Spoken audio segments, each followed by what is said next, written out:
ने दिया वो मैं बता देता हूँ। है जी, हाँ। और जिसके गले पड़ जाए वो 40 दिन जिसने रोटियां खा ली थिएटर की, नाटक की, उसके बाद फिर नहीं छूटता। फिर नहीं छूटता, क्योंकि एक बात बता दूं, जो जीने का सलीका मिलता है वो थिएटर से ही मिलता है। करेक्ट। जिसने थिएटर नहीं किया और उसके बाद एक्टिंग, उससे पहले एक्टिंग शुरू कर दी, तो मुझे फिर उसकी नैया डगमगाती हुई नजर आती है। फिर वो जिंदगी को आगे नहीं ले जा सकते। अगर थिएटर में बड़ी शिद्दत के साथ, बड़ी मेहनत के साथ अगर आप इसमें इन्वॉल्व हो जाएं, तो फिर जिंदगी बड़ी छोटी सी लगने लग जाती है। क्योंकि इतनी चीजें हैं सीखने के लिए, क्या क्या नहीं है सीखने के लिए। ऐसी कोई चीज नहीं है जो एक्टर को नहीं आना चाहिए। ये मुझे थिएटर ने सिखाया। Yes, master. कौन सी ऐसी चीज है, चाहे वो घर में झाड़ू लगाने से लेके, खाना बनाने से लेके, बाहर की सफाई, अपने अंदर की सफाई। आए हर देखिए दादा, ये माइक हाथ में दे दिया ना, कोई बात नहीं। एक बात बताऊं, मेरी ऐसी आवाज सुनाई दे रही है? जिंदाबाद। अब देखिए, हाँ नहीं नहीं ठीक है ऐसे। तो होता ये है कि मैं क्या कह रहा था कि हाँ कि 40 दिन जिसने रोटियां खा ली, तो उसके बाद फिर जैसी एक्टिंग की और एक्टर की समझ आनी शुरू होती है, फिर वो तो मुझे एक्टर की समझ कब आई? मैं तो घर से निकला था म्यूजिक सीखने के लिए, और बुंदेलखंडी, मेरा सा और शाह में भी फर्क नहीं मालूम था मुझे। हाँ, कि सा क्या होता, मैं तो बुंदेलखंडी बोलता था। हर चीज एक ही सा होता था। बड़ी खुशी की बात है। बहुत अच्छा लगा हैं। और शाह कहाँ का शाह होता है, तो जा जा कुछ नहीं मालूम था मुझे। मैं बुंदेलखंडी कहा, भैया कहाँ जा रहा है यार, तुम सुनो तो जरा, हमारी बात भी तो सुन लो तुम। ऐसे ये बस, इससे ज़्यादा मुझे कुछ नहीं आता था। तो कट्टू जब मैं घर छोड़ के, और ये भी बता दूं कि मैं हायर सेकेंडरी फेल हो गया था। मुझे साइंस दिलवा दी गई घर वालों ने। अब साइंस उन दिनों 60s के आसपास साइंस का कोई मतलब, साइंस इसलिए दिलवाई कि अच्छी नौकरी कर लेगा, 7वीं 8वीं तक पढ़ के नौकरी कर लेगा, पास हो जाएगा साइंस में, और फिर इसकी नौकरी लगवा देंगे। फिर जब नौकरी लग जाएगी तो शादी कर देंगे, और शादी के बाद बच्चे के बाद ज़िंदगी ख़त्म। तो मुझे थोड़ा सा गाने का शौक था। सर थोड़ा गुनगुना दीजिए। अब मैं सुना देता हूँ। और गाना आया कैसे? माइक। अच्छा, अभी तो माइक में सुना। अब सुनिए। सर हो सके तो माया मेम साहब वाला जो आखिरी, हाँ वो सुना दूंगा। देखिए माया मेम साहब का ही पता लग जाएगा क्यों माया मेम साहब मेरे जहन में आया। मुझे ऐसा लगता है उनके फ्लो को ना रोको मत, पुरानी बात भूल जाते हैं। कि आप बोलोगे तो फिर मैं आप में लग जाऊंगा, फिर मैं नहीं आपको जो जहन में आता है। हाँ, तो क्या वक्त बहुत कम है और मुझे बहुत सारी चीजें बतानी है आपको। ये समझ लें 40 मिनट की डॉक्यूमेंट्री मैं दिखा रहा हूँ। तो आए हाय, जिंदा रहो। तो ग्रेट हो अजी, तुसी भी ग्रेट हो। जो दूसरे को ग्रेट कहता है पहले खुद ही ग्रेट होता है। अच्छा कहने वाला खुद ही अच्छा होता है, तभी अच्छा कह पाता है। जी। तो मेरा घर गांव में बिल्कुल, मैं भैंस चराने वाला आदमी हूँ। बच्चर देहाती जिसको कहते हैं ना, भैंस चराना, गाय चराना, बैलगाड़ी चलाना, यही था। एक्टिंग और गाने वाने से कोई ताल्लुक नहीं था। तो वो हायर सेकेंडरी में मुझे फेल हो गया मैं साइंस की वजह से। तो मैं शर्मिंदगी की वजह से घर छोड़ के भागा। घर छोड़ के भागा कैसे कि मुझे मालूम था कि कल रिजल्ट आने वाला है और आज मैं फेल होने वाला हूँ। तो मैं मेरे जो स्कूल था वो स्कूल लक्ष्मी नारायण यादव विद्या भवन स्कूल है, जो मेरे नाना जी ने बनवाया था। और मेरे सगे मामा जी हैं लक्ष्मी नारायण यादव विद्या भवन, उनको पागल कुत्ते ने काटा था तो उसकी वजह से उनकी डेथ हो गई थी। उनकी स्मृति में वो स्कूल बनवाए और उसी स्कूल में मैं पढ़ा हुआ। देखिए जो होता है कुदरत की तरफ से होता जाता है। और उसके बाद मैं जब साइंस दिलवाई गई मुझे, तो साइंस में मुझे मालूम था कि फेल होना। तो कल रिजल्ट आने वाला है, तो आज मैं बिल्कुल स्कूल में एक आम का पेड़ था, उसके नीचे बिल्कुल मातम मना रहा था। इतने में मेरे एक दोस्त आया, नरेश सूरी, वो प्रोफेशनल भगोड़ा था। वो महीने में 2-3 बार भाग जाता था, फिर वापस आ जाता। हाँ, फिर वापस आ जाता। जैसे अपने पिताजी की जेब से 150 रुपये उसे मिले भाग जाता था। वो कम वक्त पता नहीं कहाँ से आ गया। तो आया और कहता कि क्यों बैठे हुए? अरे यार मैंने कहा कल रिजल्ट आने वाला, मैं फेल हो जाऊंगा, करूँ क्या मैं? तो बोले क्या करोगे? मैंने कहा मुझे तो लगता है कि मैं भाग जाऊँ। तो कहता भागोगे? मैंने कहा हाँ। बोले चलो मेरे साथ। बस भाई साहब उसका वो मिल गया और हम विदाउट टिकट वहाँ से भागे रात को और सीधे ललितपुर पहुँचे। चाह को राह, वहीं नाटक कंपनी लगी थी। अन्नू कपूर है, इनके फादर की नाटक कंपनी थी, उसका नाम था भोपाल थिएटर। मैंने पहली दफा थिएटर लफ्ज सुना, पढ़ा, देखा। उसके बाद हमने पहले दिन वहाँ नाटक देखा और नाटक देखने में वहाँ एक नाटक था नागिन नाटक चल रहा था, वो देखा। वहाँ गाना बजाना सब कुछ था। देख के हम जाके साइकिल स्टैंड पे सोए। दूसरे तीसरे दिन वो मुझे छोड़ के फिर भाग गया, क्योंकि उसको भागने की आदत थी। मैं अकेला बचा, मैं वहाँ पहुँच गया। अब नाटक कंपनी में जब मैं पहुँचा तो उन्होंने कहा करते क्या हो? तो मैंने कहा जी मुझे मेरे साथ ऐसा हो गया है, तो नौकरी रख लीजिए। बोलते करते क्या हो? तो मैंने कहा कि मैं गाना गा लेता हूँ, तुमने सुनाई, आप सुनाने का मौका दिया। तो मैं बुंदेली और मैंने कहा कि मैं गजल सुनाता हूँ आपको, तो मैंने उसको गजल सुनाई। कि बदली तेरी नजर तो नजारे बदल गए, ये चांदनी ये चांद सितारे बदल गए, बदली तेरी नजर तो लहरों से पूछ लीजिए, साहिल भी है गवाह, लहरों से पूछ लीजिए, साहिल भी है गवाह, कश्ती मेरी डुबो के धारे बदल, कश्ती मेरी डुबो के, अरे मैं भी वही हूँ, मेरी वफाएं भी हैं वही। क्या बात। मैं भी वही हूँ, मेरी वफाएं भी हैं वही, फिर क्यों तेरी नजर के इशारे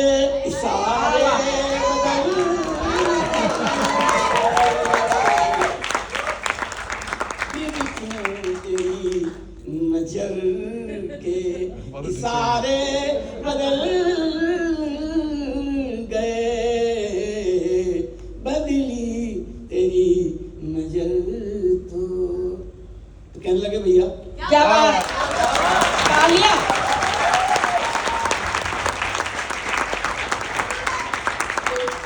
कहने लगे भैया गाते तो सुरीला, लेकिन तुम्हारा तलफ्फुज़ बड़ा खराब है।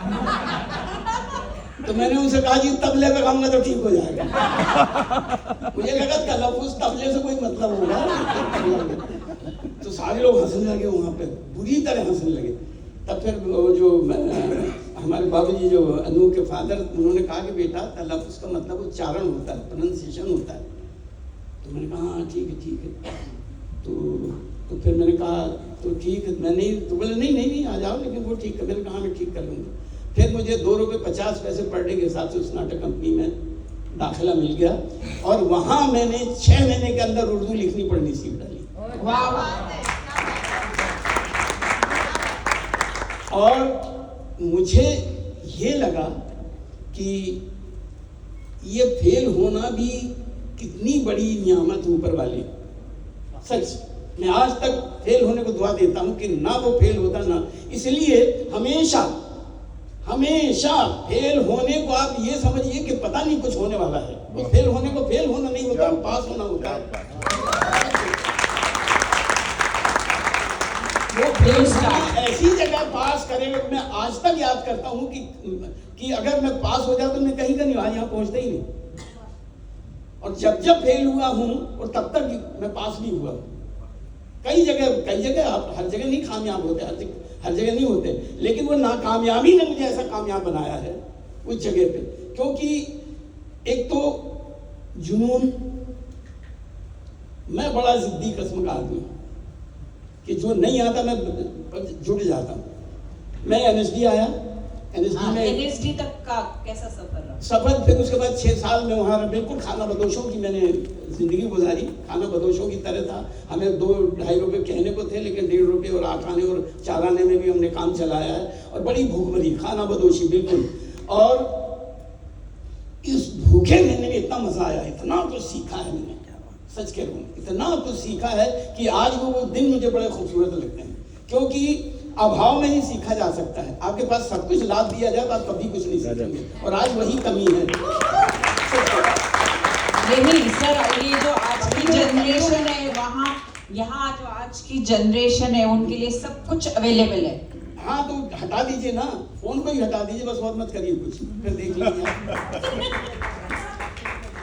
तो इतना आसान है सब कुछ। हमें गाना एक सीखने के लिए 3-3 महीने लगते थे, क्योंकि वो ग्राउंड फोन होता था, उसमें हमें रिकॉर्ड बजता था वो, और एक बार गाना सुनाई दिया फिर हम इंतजार करते थे दोबारा कब सुनाई देगा, कब वो जब दोबारा सुनेगा तो फिर थोड़ा सा याद कर लिया।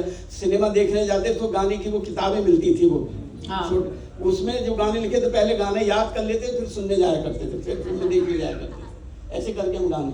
तो इतना मजा आता था। और क्या है कि सच कह रहा हूँ मैं, इतना खूबसूरत माहौल तारी था उस वक्त म्यूजिक का कि मैं बयान नहीं कर सकता।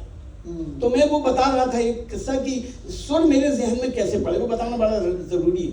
वो इसलिए जरूरी है कि पूरी कायनात, पूरी सृष्टि आपकी गुरु है। पता नहीं कब कहां से क्या आपको मिल जाए। आप कान बंद किए रहते हैं, हम लोग कान जो बंद करके रहता है बस। अब ये कान ही है, अगर जब तक सुनाए और फिर उसको आपने अमल ना किया तो फिर किसी काम का नहीं। तो मुझे क्या था कि हम जहाँ रहते थे, हमारा गांव छोटा सा, तो एक टीला था, टीले पे एक मकान था और तालाब, आधार ताल कहते हैं, वो एक तालाब था, तालाब के किनारे टीला, और टीले पे एक ही मकान था। वो हमारी सारे नाना जी की जमीन थी, पीछे खेत थे बहुत सारे, और वो नाना जी की जमीन, और हम वहीं गर्मियों में जाते थे। तो मैं 2.5-3 साल का रहा हूँ। पहली दफा मेरे कानों में स्वर पड़े। एक पापड़ बेचने वाला दूर से सिर्फ एक घर का पापड़ बेचता था, सिर्फ हमारे लिए, वहां से निकलता था दूर खेतों की मेड़ से। उनका पापड़ लो, उड़द का पापड़ लो, उनका पापड़ लो, उड़द का पापड़ लो, मूंग का पापड़ लो, उड़द का पापड़ लो। हम उसको बुलाते थे। अब क्या है कि सुर, अब वहां से जब करते मूंग का पापड़ लो, तो यहाँ से हम बजा, ए पापड़ वाले, करेक्ट, ए पापड़ वाले, तो वहां से आता था मूंग का पापड़ लो, उड़द का पापड़ लो, आके बैठ जाता था, फिर पापड़ देता रहता, मूंग का पापड़ लो, उड़द का पापड़ लो, मूंग का पापड़ लो, उड़द का पापड़, फिर पापड़ बेच के चला जाता था, मूंग का पापड़ लो, उड़द का पापड़ लो। वाह वाह वाह। अब वो सुनने के बाद मैं दिन भर घर में पापड़ बेचता रहता, बस वही पापड़ बेचते बेचते मैं, मुझे म्यूजिक की तमीज आई, मुझे म्यूजिक मिला। और फिर एक सूरदास जी, उनका भी बता देता हूँ मैं जी जी, कि एक सूरदास जी थे, वो निकलते थे, वो कहीं बनारस के थे, वो अपनी पत्नी के साथ में उनके कंधे पे हाथ रखे और गाते हुए भीख मांगते हुए निकलते थे मेरे घर के सामने से। अंधे थे क्या? अंधे थे जी, तभी कंधे पे हाथ सूरदास जी। तो वो आजू गई हुदी वो रही और सिखान रही, कभी नंदी के वो नहीं, बाको जियो जुग लाख करो रही, जसमती को सुख जात कहो नहीं। ऐ तेल लगाई लगाई के अंजन भाई बनाया बनाया, ढिटो नहीं डारी हमेला निहारती आनन भारत जो चुचकारत छो नहीं। दूर भले अति शोभित श्याम तैसी बनी, सिर सुंदर छोटी, खेलत खात फिर अंगना, पग पैजनिया कटी फिरी कछोटी। अब बच्चा भी कोरस खानी भी लोगति भारती, काम कला निधि कोटि, काग के भाग बड़े सजनी, हरि हाथ से ले गयो माखन रोटी, हरि हाथ से ले गयो माखन रोटी। क्या बात आ गया। अब क्या है, इनको ऐसे छोड़ दो, इतनी शिद्दत के साथ वो गाते हुए निकलते थे कि मैं तो सच के, मेरी रूह बिल्कुल ऐसी हो जाती थी कि वाह, जैसी है तो वैसी फिर बस यही सब सीखते थे। फिर रामलीला, रासलीला ये सब चला। तो म्यूजिक का ये, फिर जब पारसी थिएटर में आया तो गाने से मेरा शुरू हुआ। वहाँ पर मुझे सिपाही बना के खड़ा कर दिया। तो जब सिपाही, तो बड़ी शर्म आई, भाला पकड़ के खड़ा कर दिया। उसके बाद उन्होंने कहा कि भैया, मैंने कहा कि मुझे बड़ी शर्मिंदगी आई। बोले तो करना ही पड़ेगा, 2.5 रुपये में और तुमसे गाने से काम नहीं चलेगा। फिर मुझे धीरे धीरे रोल करने मैंने शुरू किए। तब मुझे लगा कि अपनी जिंदगी तो हम जीने थे, जरा दूसरी और जिंदगी जीने का जरा मजा ले लो। फिर मैंने आँख का नशा, शीरी फराद, लैला मजनू और समाज की भूल, इस तरह के जो नाटक में जो काम करने का मौका मिला, फिर तो मैंने लैला मजनू तक कर मारा, मजनू तक कर लिया वहाँ पर। सच कह रही हूँ। और वहाँ कहा जाता है जिसने मजनू कर लिया उसका बेड़ा पार। तो मजनू करने के बाद फिर मैंने वो छोड़ा। उसके बाद नाटक कंपनी बंद हो गई, मैं भोपाल आ गया। मैं आया लखनऊ। लखनऊ फिर मैंने पपेट थिएटर किया, क्योंकि कुछ नहीं था। उसके बाद मुझे पता लगा कि NSD है, तो NSD में थिएटर सिखाया जाता। फिर वहाँ पहुँचा, तो NSD में पहुँच गया। वहाँ फिर 3 साल NSD में गुजारे। एडमिशन भी मेरा हो गया। एडमिशन भी बड़ा मज़ेदार था, आसानी से हो गया। है आसानी से। मुझे तो बड़ा मुश्किल लगा था, क्योंकि जब मैं एडमिशन के लिए वहाँ गया, तो जो भी मेरे साथ जो आए थे, वो 15 से लड़के थे, बच्चे थे। Yes. तो उनमें मैं भी, तो सब लोग कोई PhD किए हुए, कोई कुछ किए थिएटर में, कोई कुछ। और मैं तो भैया मैट्रिक भी नहीं बोली मैं, के उसके बाद मैंने वो एग्ज़ाम दे दिया था जाके। बाद में पान की दुकान खोली और जाके मैट्रिक मैंने वो आर्ट लेके मैंने पास कर लिया था। वो मेरे, देखिए वो काम आ गया, नहीं तो NSD में भी नहीं होता। 12वीं उस वक्त नहीं 11वीं था, 11वीं हायर सेकेंडरी 11वीं कहलाई जाती है। ओके। भोपाल बोर्ड था, वहाँ से मैंने कर लिया। अब हुआ ये कि एडमिशन वहाँ मिला, तो 1 साल तो हम जनरल सारे वो थे। तो फिर आखिरी में अलका साहब ने पूछा स्पेशलाइजेशन किस में करना चाहते हो? तो मैंने कहा जी मुझे तो सब कुछ सीखना है। तो उनका सब कुछ, तो ठीक स्टेज क्राफ्ट कर लीजिए। मैंने कहा बिल्कुल ठीक। अब मैं स्टेज क्राफ्ट में मैंने ले लिया स्टेज क्राफ्ट। और सारे जो मेरे क्लास के तैयारी, यार तू तो एक्टर है, तूने स्टेज क्राफ्ट क्यों ले लिया? ये तो मजदूरों का काम है। मैंने कहा मुझे मजदूरी में ही मजा आता है। और वाकई सच कह रहा हूँ, फिर स्टेज क्राफ्ट में मैंने जो मजे लिए हैं, फिर मुझे बहुत सारी स्पेशलाइजेशन आपने स्टेज क्राफ्ट। जी हाँ, अरे जी हाँ। इसीलिए आज मेरे पास वर्कशॉप है। मैं प्लम्बिंग कर लेता हूँ घर में। मेरा नल खराब होता है, मैं ठीक कर लेता हूँ। मेरा बेटा मुझे प्लम्बर कहता था जब छोटा था, कि बाबा आप तो प्लम्बर है, मेरे लिए ये बना दीजिए, मेरे लिए वो। तो बड़ा मजा आता है ये सब करने में। तो घर में फालतू नहीं बैठता, मुझे बड़ा मजा आता है। जिस दिन मजदूरी मिलती है क्या प्लम्बिंग की मजदूरी? हाँ, कि प्लम्बिंग जो भी है, कारपेंटरी, मैं घर में फ्लूट भी बनाता रहता हूँ। कहीं से बांस मिल जाते हैं तो बांसुरी बना लेता हूँ, कहीं कोई कुछ बना लिया। तो 24 घंटे वैसे। सर आप बांसुरी भी बहुत अच्छी बजाते हैं। बजाते तो नहीं है, पता नहीं, लेकिन ऐसे ही शौकिया सब। मेरे घर में सारे इंस्ट्रूमेंट हैं, जो है सितार भी है, ये भी। तो सब में क्या है कि सब कुछ हम ही करना है यार, हम ही सीखना है। सीखने की थोड़ी सी वो कर लो, लेजीनेस छोड़ दो, वक्त का इस्तेमाल कर लो, तो मैं क्या सभी लोग बजाने लग जाएंगे। जिसको वक्त जाया करना आ गया, वो फिर कभी कुछ नहीं कर सकता। क्यों जाया? ईश्वर ने आपको वक्त दिया है, तो हाथ दिए, कान दिए, पाँव दिए, सब कुछ दिए। हम लोग क्या करते हैं, अपनी खूबियों को नहीं पहचानते, खामियों को भी नहीं पहचानते। खूबी जो थोड़ी बहुत है, बस उसी में लगे रहते पूरी जिंदगी। जरा सा क्या है, ईश्वर ने सबको दिया है, सच्ची कह रहे हैं। सबके अंदर भरा पड़ा है, भरा पड़ा है। हम टटोलते नहीं है, हम एक जिससे काम चल जाए बस वही करते रहते हैं। मैंने वो नहीं किया। मैंने तो जो मिल जाए बस, क्यों नहीं करूँ। मुझे झाड़ू लगाने में बड़ा मजा आता है, मुझे खाना बनाने में भी मजा आता है। और लेकिन बड़ी शिद्दत से करता हूँ, ये नहीं कि झाड़ू की तरह झाड़ू लगा दी। उसके भी मजे लीजिए। हर काम, जब तक आप काम का मजा नहीं लेंगे तब तक आप जिंदगी में कुछ नहीं कर सकते। कोई भी काम आपका कुछ भी हो, चाहे वो सफाई करना हो, चाहे खाना बनाना हो, चाहे कुछ भी हो, अगर उसके मजे नहीं लिए तो वो फिर काम नहीं होता, फिर वो मजा नहीं होता। और जैसे ही आप इन चीजों में मजा लेने लग जाओ, फिर तकलीफों में भी बड़ा मजा आता है। और एक्टर का पेशा वही है कि तकलीफों के मजे ले लिए आप। तकलीफ को तकलीफ मत समझिए, क्योंकि वही आपका स्कूल है। तकलीफें वही संभाल के रख लीजिए। जब तकलीफ होती है तो आपको कैसा महसूस होता है, क्या वो सारे जज्बात, एक तरह का मेडिटेशन है ही है एक्टर का पेशा जी। सब कुछ मैं तो सब संभाल के रख लेता हूँ, और है, और उसके बाद निकल भी आता हूँ।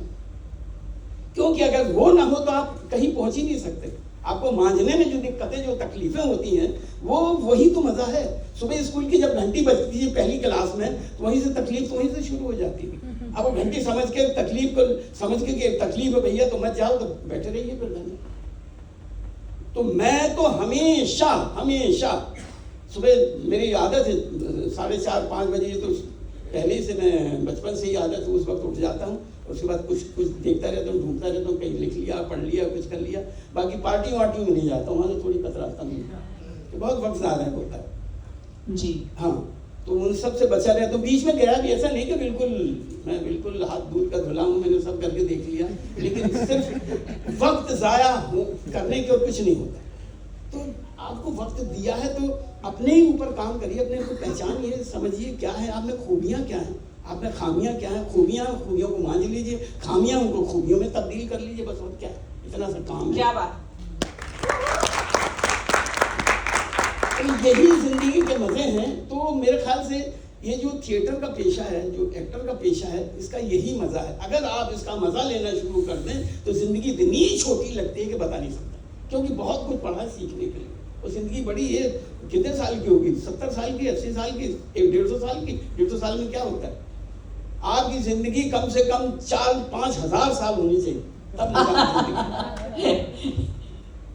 तो बस यही है कि अपने आप को देखिए, अपने खूबियों को पहचानिए और काम करना शुरू कर दीजिए। वक्त ज़ाया मत करो। लेजीनेस एकदम दुश्मन है आपकी। सुबह उठिए, मजे करिए, सब कुछ है आपके अंदर।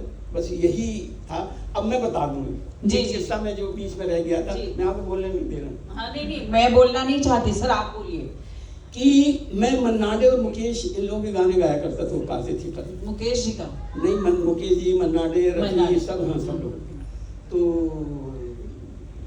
मैं वहीं जब पारसी थिएटर में था, तो एक वहाँ सार्जेंट बाबा थे, कुछ गेट कीपर थे, 80-85 साल के थे वो। तो हम स्टेज पे बैठे, वो गाने का वो रियाज कर रहे थे। वो गाना वो था, जनक जनक तो ही बाजे पहलिया, मन्नाडे का गाना। तो हाँ, तो हारमोनियम मास्टर, ढोलक मास्टर, वो सार्जेंट बाबा बैठे हुए। सार्जेंट बाबा बीड़ी पी रहे थे, कुछ 80-85 साल के थे। तो वो सुन रहे गाना, आप ये कह रहे, देखो बाबा, हारमोनियम मास्टर, देखो बाबा क्या बढ़िया गाता है ये लड़का, आहा, देखो बिल्कुल कॉपी करता है, बिल्कुल ऐसी कॉपी पता ही नहीं लगता, देखिए आहा। वो बीड़ी पी रहे, बस उससे मुंडी ला रहे, हाँ ठीक, हाँ ठीक है, क्या इतना बढ़िया गा रहा, आपको अच्छा नहीं लग रहा? बोला हाँ ठीक है। बोला अरे देखो बिल्कुल डिक्टो कॉपी। तो कहने लगे, बेटा नकल करने से कुछ नहीं होता, अल्लाह ने जो तुझे दिया है अंदर उसे पहचान। क्या बात। नकल करेगा तो नकल करते करते मर जाए, जब वो खुद जिंदा है तो तू नकल करके क्या कर लेगा?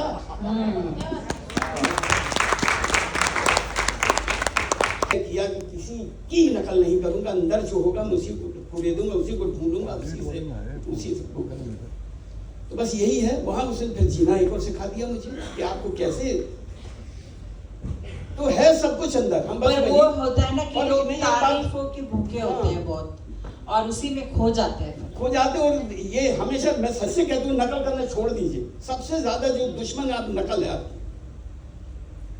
नकल करके आप जिंदगी कभी नहीं गुजार सकते, क्योंकि सही उन्होंने कहा, और मैंने बिल्कुल उनके तो पैर छू लिए। मैंने कहा आपने क्या मुझे दिया है, सलीका दिया है। हाँ, सलीका दिया जो मुझे, तो उसके बाद तो मैंने वही तय कर लिया। और वही है कि मुझे फिर उसके बाद वो जो एक्टिंग वाला लफ्ज, एक्टिंग भी नकल ही होगी।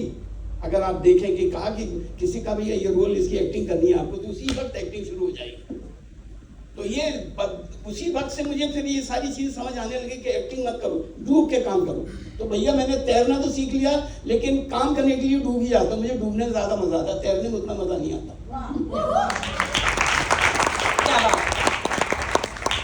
तो मैं डूब के ही रहना चाहता हूँ कोई काम है, और डूबने में भी सच क्या भी इतना मजा किसी भी काम को लेके आप जरा डूब के देखिए, चाहे वो म्यूजिक हो, चाहे वो डांस हो, चाहे वो जाइए, तह नहीं पकड़ पाएंगे आप जब डूबना शुरू करते हैं। तो मुझे ये इतने सारे मैंने काम किए, फिल्में की बहुत ही कम। थिएटर में तो मुझे सेटिस्फेक्शन मुझे थोड़ा बहुत मिला, लेकिन फिल्मों में मुझे अभी तक नहीं मिला।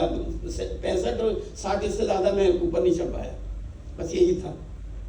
तो यही है बस। और मैं क्या कहूँ कि वक्त ज़ाया ना किया जाए, और मेरे ख्याल से कि ज़िंदगी बड़ी छोटी सी है, और ये जो सलीका हम लोगों को इतना बढ़िया जो माहौल है, हम ही माहौल को ख़राब करने वाले भी हम ही होते हैं, बनाने वाले भी हम ही लोग होते हैं। तो क्या है कि बस अच्छी नीयत से अपनी ज़िंदगी गुजारिए और अपने आप को पहचान के, तो इससे बढ़िया और मज़ेदार कुछ नहीं हो सकता। जी, ये बहुत सुंदर आपने बात बोली है कि अपने आप को पहचानिए। तो खूबियाँ वो दबी रह जाती हैं, उन पे आपने काम ही नहीं किया, खूबियों पे पता नहीं किस वजह से, लेजीनेस। सोने में बड़ा मजा आता है। मारे गए गुलफाम के बारे में कुछ बताइए। जी हाँ, मैं एक नाटक करने में 27 तारीख को, तो आप लोग आइए जरा। जी बिल्कुल। सेंट एंड्रयूज हाँ, सेंट एंड्रयूज में है वो। कितने बजे है सर? वो 6:30-7 बजे होगा, शाम की वक्त है। और ये फणीश्वर नाथ रेणु की कहानी है, तीसरी कसम, उसी का नाटक है। म्यूजिक भी मैंने किया है। क्या म्यूजिक भी मैंने किया है उसका। बन चुकी है। उसका कुछ गाना सुना दीजिए ना। गाना नौटंकी स्टाइल में है क्या सर? नौटंकी पासी थेड़ी दोनों का मिक्सचर है वो। मार गए गुलफाम, मार गए गुलफाम, अरे यूं ही हुआ बदनाम, मार गए गुलफाम, ए मार गए गुलफाम, मार गए गुलफाम।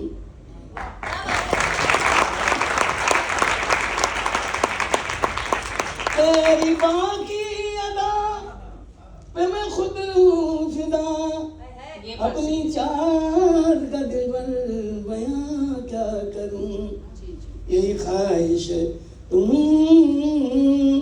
मुझको देखा करो, और मेरी जान मैं तुमको देखा करूं। जब तुम अक्सर से पढ़ करके जाती हो तुम, थोड़ा पानी पिला दो।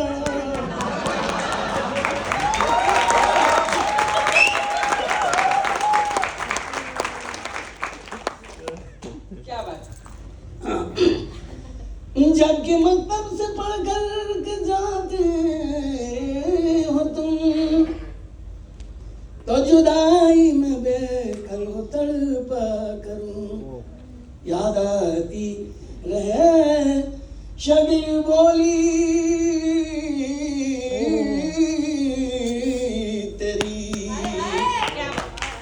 और पुकारा मैं लैला ही लैला करूं, ऐ मसरूफ तुझे तेरी नगत की कसम, अल्लाह की कसम, तेरी दहशत की कसम है, ले लाट है दर्द मोहब्बत की कसम है, तू जिसको चाहती है उसी की कसम सबा, एक गमज़दा पुरास का पैगाम लेती जा, ले धज्जी तो लेती जा मेरे चाके गिरेबां की, हवा खाता हुआ होगा मेरा गुलरू गुलिस्तां की, अदब से सर झुकाकर चूमना लैन जाना की, और मुसीबत कह सुनाना सब मेरे दर्दे बियाबां की। अगर तैयार हो तो साथ ले आना, जुबान बनकर मेरी, वरना धरे लैला पे चिल्लाना के वफूरे गम से चश्मे नम से चश्मे हो गए जारी, और गुले उम्मीद थे जितने वो कांटे बन गए प्यारे।